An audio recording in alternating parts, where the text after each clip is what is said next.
Hello, Katie here. I am back reading The Wild Edge of Sorrow by Francis Weller. By the end of the book, usually I can remember the title and the author. So we're almost there. We're like a little under halfway. I'm going to practice wearing my glasses because they are good for my eyes and help me not strain. And this could be problematic if I cry more like I did last time I was reading this, but we'll just have to see what happens. It's been very informative and a great story. I'm honestly surprised I haven't cried more, but there's still over halfway left, so we'll see. Okay, also there may be background noise. I think my neighbor's vacuuming, but that's okay. Chapter 4, Stories of Sorrow. Rituals of renewal. The heart that breaks open can contain the whole universe. Joanna Macy.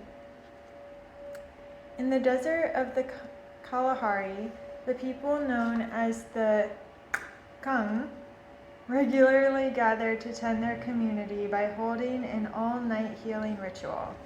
Sometimes the ritual is called because someone is ill or has suffered a loss. At other times, it is part of the ongoing maintenance of the people. At least 4 times a month, they gather to care for the needs of the people. The ritual begins at dusk when women gather around the fire and begin singing and rhythmically clapping. This signals to the men and other women that it is time to dance. I would love this ritual. Slowly over the course of the night, the energy builds until one or more of the dancers are filled with the power of Noom, the healing energy of the cosmos. Contact with the Noom is intense, bordering on painful, and at times it is overwhelming. It is like kissing lightning. When the Noom arrives, the dancer shakes, often falling to the ground in a state of intense excitation. Once contacted, the Noom is transferred into those who are ill or grieving, and healing takes place. Those who risk contacting the Noom don't do so on their own behalf, but for the sake of the community as a whole. Everyone is touched and soothed, held and comforted. It is an intimate and soulful time. In the morning, after the ritual is complete, everyone feels happy and the village is renewed. Their regular visit to the healing ground keeps them healthy in body, soul, and community. The Navajo have a similar process. To the Navajo, healing is seen in the context of their particular vision of the world and cosmos. It is a ritual of restoring balance, a return to beauty, or husho. Beauty is the central organizing principle in their culture, not economics, technology, or politics. It is through beauty that all relations are maintained, and it is when beauty is lost or forgotten that someone gets ill. Healing is experienced within a defined set of rituals that includes extensive community participation and elaborate sand paintings depicting gods, places, and events specifically centered on the illness being treated. Chants tell the story of the paintings. Healing occurs as a result of the direct interaction of the gods in the images with the individuals and the witnessing community. Thus, healing is a restorative process invoking beauty through ritual. The powerful presence of the family and community of the individual who is ill broadens the context of illness to include the entire village. This recognizes that everyone is impacted by the illness. This is powerful medicine as it frees the individual from having to carry the weight of the illness alone, which we have seen is a major preoccupation of the Western mind. Imagine the feeling of relief that would flood our whole being if we knew that when we were in the grip of sorrow or illness, our village would respond to our need. This would not be out of pity, but out of a realization that every one of us will take our turn at being ill, and we will need one another. The indigenous thought is when one of us is ill, all of us are ill. Taking this thought a little further, we see that healing is a matter in great part of having our connections to the community and the cosmos restored. This truth has been acknowledged in many studies. Our immune response is strengthened when we feel our connection with community. By regularly renewing the bonds of belonging, we support our ability to remain healthy and whole. Nearly every indigenous culture has utilized ritual as a means of maintaining the health of the community, which has helped them endure for thousands of years. Ritual is a means of attuning ourselves with one another, to the land, and to the invisible worlds of spirit. Recovering this fundamental skill would help us better tend the needs of our soul and culture. For us to enter the healing ground, we need to become educated in the ways of ritual. It is a language that we have forgotten, but one that we are designed to understand and speak. We need to recover our ritual literacy. Ritual offers us the two things required to fully let go of the grief we carry: containment and release. Containment offers the holding space for the ones in grief. It provides a safe place to fall, to descend into the depths of both the known and unknown layers of sorrow. I witnessed this beautifully during funeral rituals in Africa. For 3 days, the community holds the bereaved within an elegant choreography of wailers, dancers, drummers, singers, witnesses, all focused on tending to their needs. This holding allows those deep in the throes of anguish to surrender completely to the requirements of grief. Nothing is held back, everything is thrown into the other world for the sake of the one who died. This is especially important, as is the belief This is especially important as it is their belief that the deceased cannot get to the land of the ancestors without a river of tears. In the absence of this depth of community, the safe container is difficult to find. By default, we become the container ourselves, and when this happens, we cannot drop into the well of grief, which we can fully let go of the sorrows we carry. We recycle our grief, moving into it and then pulling it back into our bodies unreleased. Frequently in my practice, patients tell me that they often cry in private. I ask them whether at some point in this process they ever allow their grief to be witnessed and shared with others. There is usually a quick retort of, "No, I couldn't do that. I don't want to be a burden to anyone." When I push it a little further and asked them how it would feel if a friend came to them with his or her sorrows and pain, they responded they would feel honored to sit with their friend and offer support. This disconnection between what we would offer others and what we feel we can ask for is extreme. We need to recover our right to ask for help in grief, otherwise it will continue to recycle perpetually. Grief has never been private.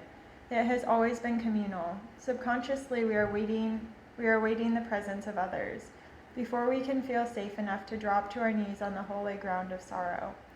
Psychotherapist Miriam Greenspan uses the term intervulnerability to describe the need for this mutually held space. When asked about this idea in an interview, she replied, "When I say we are intervulnerable, I mean we suffer together, whether consciously or unconsciously." Albert Einstein called the idea of a separate self an optical delusion of consciousness. Martin Luther King said that we are all connected in an inescapable web of mutuality. There is no way out, though we try to escape by armoring ourselves against pain and in the process diminishing our lives and our consciousness. But in our intervulnerability is our salvation, because awareness of the mutuality of suffering impels us to search for ways to heal the whole rather than encase ourselves in a bubble of denial and impossible individualism. At this point in history, it seems that we will either destroy ourselves or find a way to build a sustainable life together.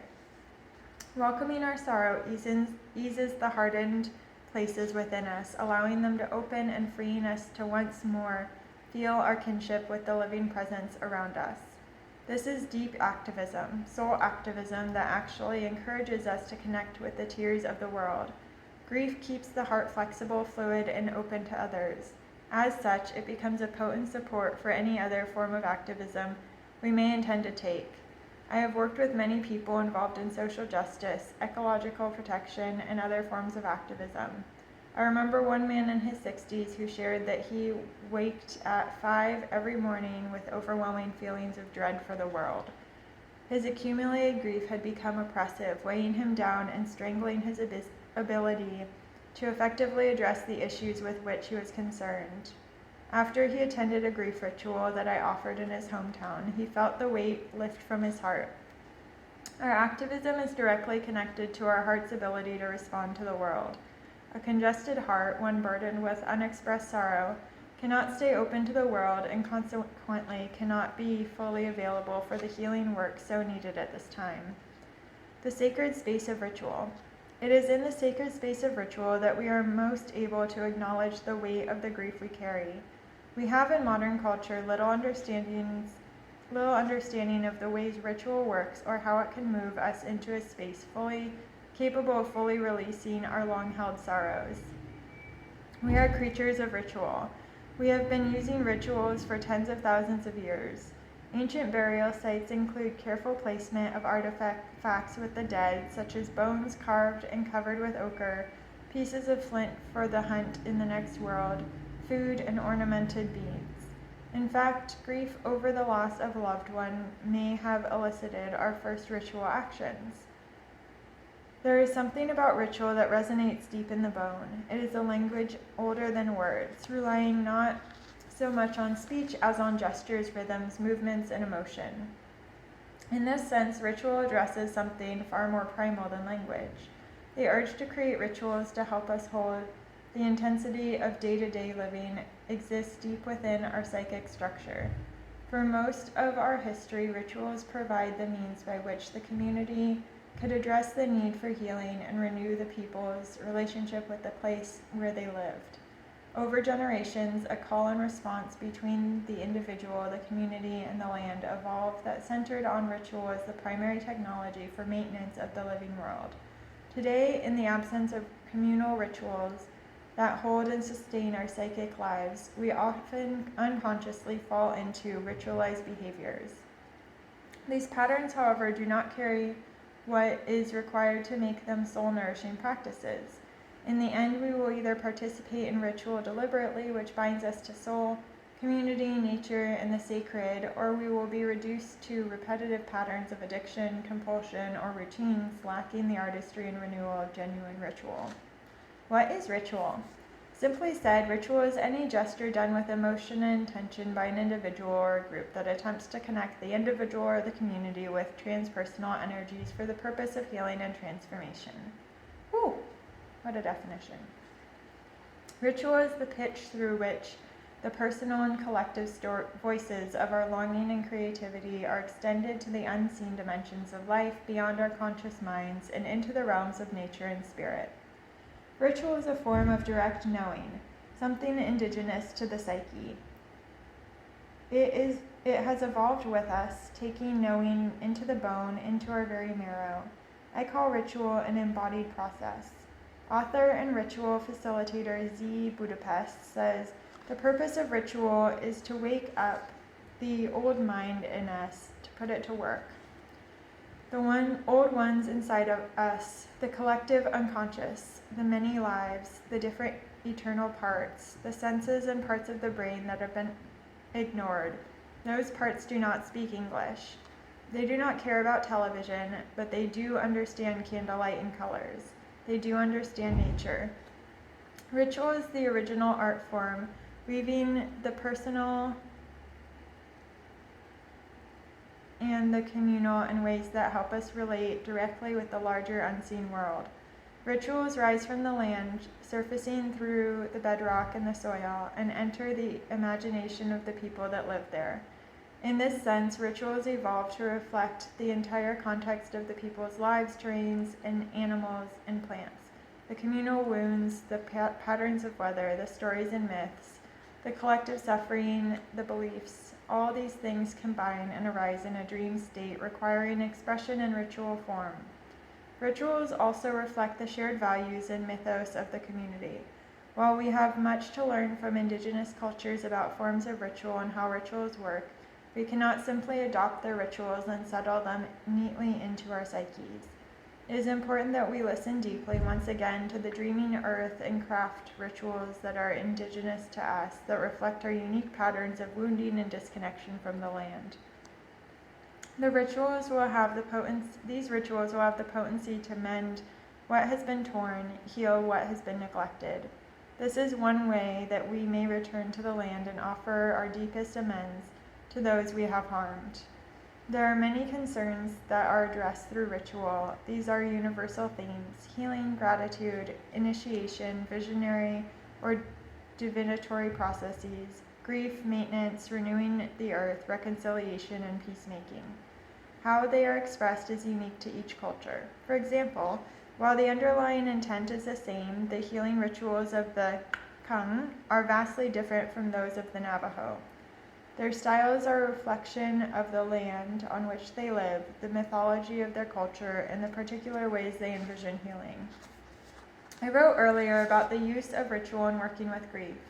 Ritual provides the essential elements for this work. Most notably, it offers the necessary structure to hold the wild and eruptive moods of sorrow. It helps us shift the weight of the pain and emotions we are carrying, allowing us to set down portions of the burden. Ritual also evokes a feeling of reverence, a sense of the sacred. Not every loss requires a ritual, though every grief we carry is worthy of the sustained attention that is offered by ritual. Tea time.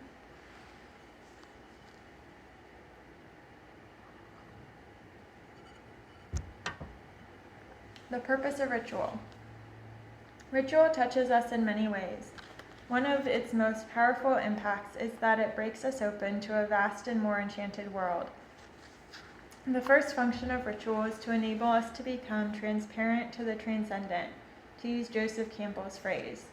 It fosters our link to the great mystery. Ritual elicits a certain vibration, a pitch that enables us to individually or communally connect with the sacred. This pitch activates the psyche. In ritual space, movement, rhythm, expression of emotion, and direction of attention are our open gateways to the sacred. At every grief ritual we have held, there has been a palpable sense of the sacred. We call upon this mysterious presence to help us do the work we cannot do alone.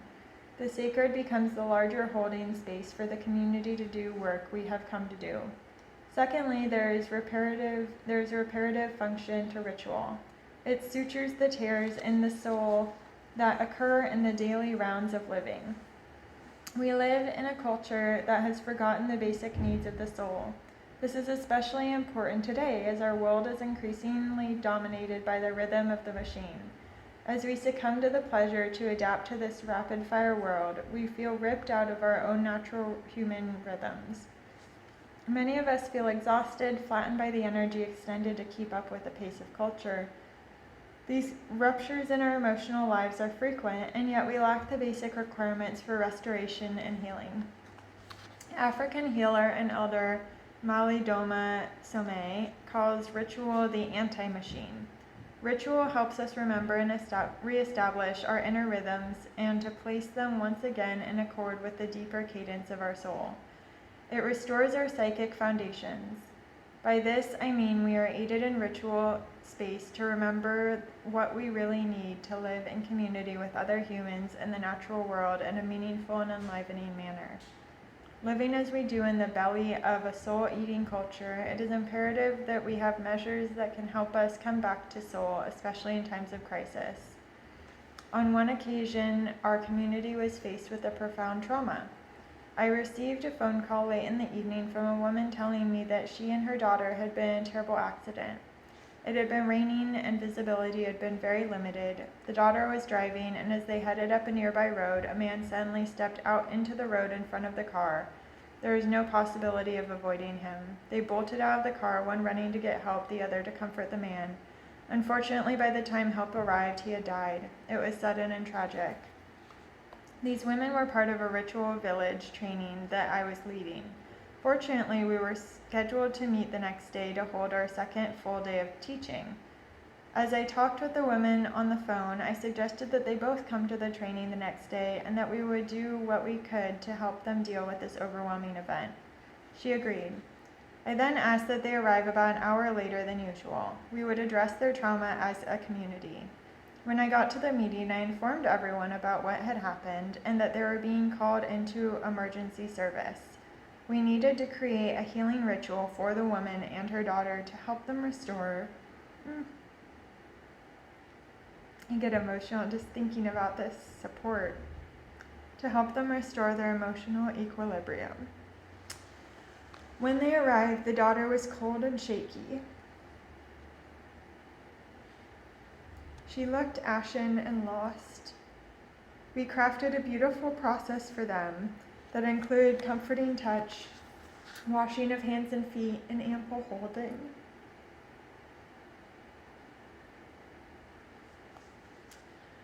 We also utilized some cross-cultural practices such as smudging with sage, brushing them with rosemary branches, and anointing them with ash. Sage is used as a way to clear the psychic space. Rosemary cleanses the energy field, and ash has been used in many cultures for protection. Slowly, over the course of hours, warmth returned to the bodies of these two women, and a sense of presence was restored back into their souls. The accident could have triggered a major case of post-traumatic stress disorder, but it was eased and brought into the tolerable realm of grief and sorrow. The two women were hungry by the end of the ritual, a very good sign, and we all shared food and a feeling of having been knit together as a community by this intense experience. The reparative function of ritual was powerfully displayed.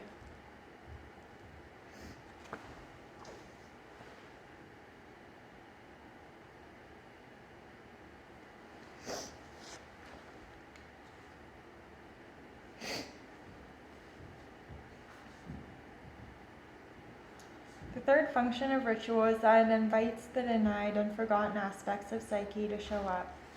Those abandoned parts of who we are, ritual practice provides a space potent enough to bring in the underdeveloped parts, aspects of our lives in order to help them mature. This is possible because the container, the safe space generated within the ritual field, is capable of holding the intensity of emotions associated with these aspects of soul. This is a pivotal function of ritual. However, inviting in the wounded, neglected, and rejected parts of our psychic life is risky. Without an adequate holding space to contain the emotional release that accompanies the return of these parts, we cannot commit to allowing them to return home. Psychologist Robert Moore writes, "Deep structure change requires a reliable psychosocial framing, the facilitation of a holding environment that can help individuals and groups tolerate the terrors of change, with its attendant painful truths and emotions. Ritual is a practice that seeks to make the repressed visible. This is, in part, why we fear it. On some instinctual level, we know the power of ritual. We recognize its potential to disrupt our ordered lives, and this is precisely why we need it. The repressed aspects of our lives carry an intense energy. One man requested a healing ritual to deal with his feelings of hopelessness and depression. He carried a hidden life of alcoholism and was skilled at keeping this part of his life concealed. When the ritual began, however, this buried piece of his soul life rushed to the foreground, demanding to be seen." Excuse me. We asked him to share more about his drinking and how it was siphoning off his life, destroying his work and marriage. He tried to push the group away with his bellowing stance, but we did not yield. In that ritual, something shifted in his heart, and the grief of his exile burst out in a great cry. In ritual space, something inside of us shimmers, quickens, and aligns itself with a larger, more vital element. We are released from the limiting constraints of our collective agreements, such as not showing our emotions in public, not bothering anyone with our troubles, and remaining stoic and self-contained with our pain. This release allows us to enter into a fuller expression of who we are. This is both freeing and frightening. We become vivid in ritual space, exposed and transparent. This is exactly what we need and what we fear. I was teaching at a university in Oakland, California several years ago. The class was called Reclaiming Our Indigenous Soul. On the first day of class, I started by drumming and inviting the students to get out of their chairs and dance. They all did so, and after I was done drumming, one of the students, a nun in her mid-70s, came to me and asked, "Is there any way we could talk privately?" I said, "Sure, I could come down early next week and we could spend some time together." She paused and then asked, "Is there any way that could happen today?" I said, "Let me make a couple calls and see." I did, and it worked out that after the class was over, we sat down in a little room and talked about what was happening for her. She said, "When you started drumming, an old memory came to me that I haven't thought of for years. When I was 15, I was a novice at the convent. I had only been there a couple of weeks when my father died. The Mother Superior called me into her office and told me the news. Then she said to me, 'You may go to the funeral, but if you go, you cannot come back, and if you stay, you cannot cry.' I stayed. I lay in my bed every night shaking, trying to keep the tears inside, and when you started drumming, it all came flooding back. My heart was breaking as I listened to her story. I promised her that in 2 weeks we would hold a grief ritual. I told her it couldn't happen earlier because we needed to prepare the class for the deep work of grieving together, but in the meantime I encouraged her to tell her classmates what she had shared with me. The next week we began the preparations for the ritual. Everyone had stories to share, losses untouched and unattended. The following week we set up a shrine to receive the grief. We said an invocation and entered the intense field of decades-old sorrow. This woman went to the shrine many times, lying on the floor and sobbing her heart out. For the first time in over 60 years, she was able to grieve the death of her father. It was a moment of healing and grace. Everyone was moved by this shared experience. The last time she went to the shrine, she did not cry. She sat there still, silent like a stone. Afterward, everyone shared their experience, and she said, "The last time I went up to the shrine, I saw a Native American woman holding a child. I was that child. This was the first time I felt like I belonged." Ritual is able to hold the long-discarded shards of our stories and make them whole again. It has the strength and elasticity to contain what we cannot hold on our own, what we cannot face in solitude. As this nun's story beautifully illustrates, it's never too late to grieve these buried pieces of soul. When we enter the healing ground, we are stepping into an alternate reality. In this space, the rules of consensus reality dim, and those of another possibility emerge. The usual agreements, such as not weeping together side by side or holding one another when in the throes of sorrow, don't hold in ritual space. Ritual signals to the psyche that a different order has been established, one that invites alternate styles of behavior and modes of social engagement. For example, we don't normally all weep together, but somehow when we step across the threshold into a grief ritual, it feels right. We enter a borderland state between our individual lives and the unseen world of the spirit. This is the terrain of radical change. Ritual provides the elements necessary to help transform whatever it is we are carrying in our psyches. It may be fear, grief, rage, or shame. It may be that as a community, we have been shattered by the loss of one or more of our youth through murder, suicide, or war. Whatever it is, it evokes an emotional response that necessitates a holding space in which we can invite everything to be present. In this way, ritual provides sufficient intensity to help access the emotions that are present. We need its heat at times to help us cook these states into something new. Ritual provides something else that we deeply need, a level of witnessing that truly enables us to be seen. Attention is necessary for embodiment, for fully stepping into the world in an open and vulnerable way. There is something sacred about sustained attention. It deepens the connection between all present. I have repeatedly seen individuals reveal themselves in remarkable ways inside ritual space. There is a fierce grace that comes with this type of transparency, as it removes all strategies of concealment and falseness and exposes the raw, naked pieces of our soul to the community.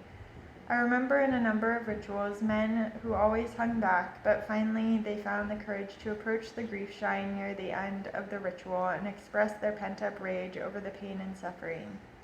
Each of these men pounded the floor, shouted, wept, and shook. They had been waiting for this level of witnessing in order to fully reveal what they were carrying in their souls. Sometimes, after years of being alone with our pain, the offer of deep attention initiates a radical shift in our worldview. One woman contacted us following a grief ritual to share how this level of being witnessed had changed her life. She said she had arrived at the weekend terrified and not even sure if she could stay. I never would have thought that raw, searing grief and sorrow could bring out the most tender, generous, compassionate, and loving sides of total strangers. It was exquisite. I will carry this with me for the rest of my life. I saw in the darkest corners of our pain and grief something very beautiful. Suffering compels us to reach. When you find a channel for your rage and deepest suffering, and there's another hand there reaching back, what lies in the wake of it all is finally blessed peace. Calm. Nothing has changed about your loss. It's still there, but your relationship with it has been greatly altered. You have been heard and held tenderly. You have been drained. And then you can open yourself up again. You can start to rebuild in that annihilated place. Rituals are intended to take us into those places where we can engage with the difficulties in our lives in ways that are potentially transformative. They help us move from places where we feel stuck into territories of fresh living. While most of us have a difficult time touching our sorrow, some of us feel that we may have gotten lost in it. We feel that grief has taken up permanent residence in our hearts and souls. We are trapped, unable to break free from the emotions that swirl around our sorrow. Grief becomes an identity, a way of locating ourselves in the world. It can become a hiding place, a place of hiding.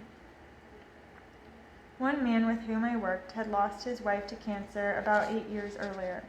It was clear that he still carried a great deal of grief for her death. There was something about the grief, however, that made me wonder whether he was unconsciously using it as a way to avoid retaking his place in the world. I didn't assume that this was a conscious decision on his part, but one day these words came out of my mouth. I think you are hiding in your grief. I have no right to say this to you. Your loss is real. And yet I have this feeling that you have found a place to hide. I didn't know what to expect as a response, but something inside of him registered the truth of what I was saying. He began to see how his clinging to the grief excused him from the risk of loving again, of venturing back into the world that could hurt him once more. As we explored this further, it became clear that we needed to find a way to help him move in the direction of being engaged with the world. We arranged a ritual with his community and made the necessary preparations for the event. I asked him to gather some objects that represented his marriage, things that he would be willing to burn in the ritual. He found some objects and placed them inside a small coffin made by one of the men in the community. He also wrote out the days of sorrow, a list of the fateful days of his wife's illness, the day the cancer was diagnosed, the day they told the children, the day it was declared terminal, the day she entered the hospital, and the day she died. He also wrote the days of joy, the day they got married, the birth dates of their children, his wife's birthday, and his. Finally, he prepared a statement of commitment that he would share that night. On the night of a full moon, we went on a hill and started 2 fires. The first fire was dedicated to receiving the coffin, the days of sorrow, and his tears. This is where he needed to set down his grief. He wept and talked to his wife, telling her that he had to get on with his life. It was very tender.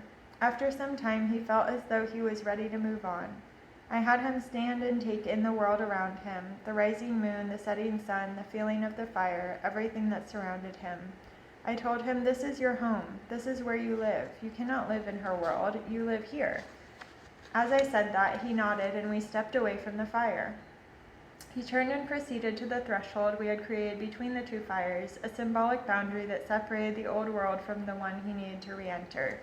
He stepped across the line and made his way to the second fire, where he shared the days of joy and his declaration to be alive. Then he shattered an object that represented the old agreements. He felt free. As Terry Tempest Williams had said, grief dares us to love once more. Some months after the ritual, I checked in with him. He told me that he was dating again and stepping into his world in new ways. The ritual had offered him a way to return to his life. One of the central gifts of deep ritual is the ability to help us enter a state of derangement. This word is ominous, conjuring images of men and women out of control, wreaking havoc across the countryside with weapons and terror.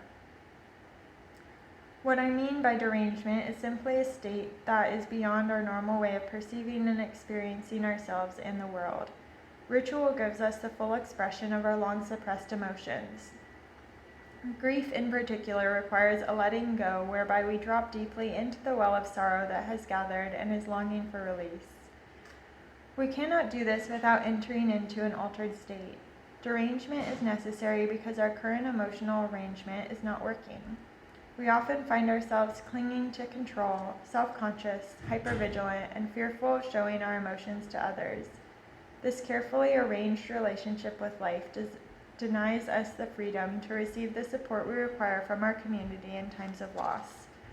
When we cross the threshold and enter into the healing ground of ritual, we are able to pass into a territory that grants us permission to be authentically who we are. This move initiates a rearrangement that brings us closer to the genuine nature of the soul. We don't want to come out of ritual the same as we entered. We step into ritual ground in the hope of being changed. In ritual space, the community that has gathered may experience a shared derangement. At the end of a grief ritual, one man observed, "We conjured some weather today, like one of those big Midwestern storms with dark clouds and lots of thunder. Then the storm broke, and now the air is clean and fresh."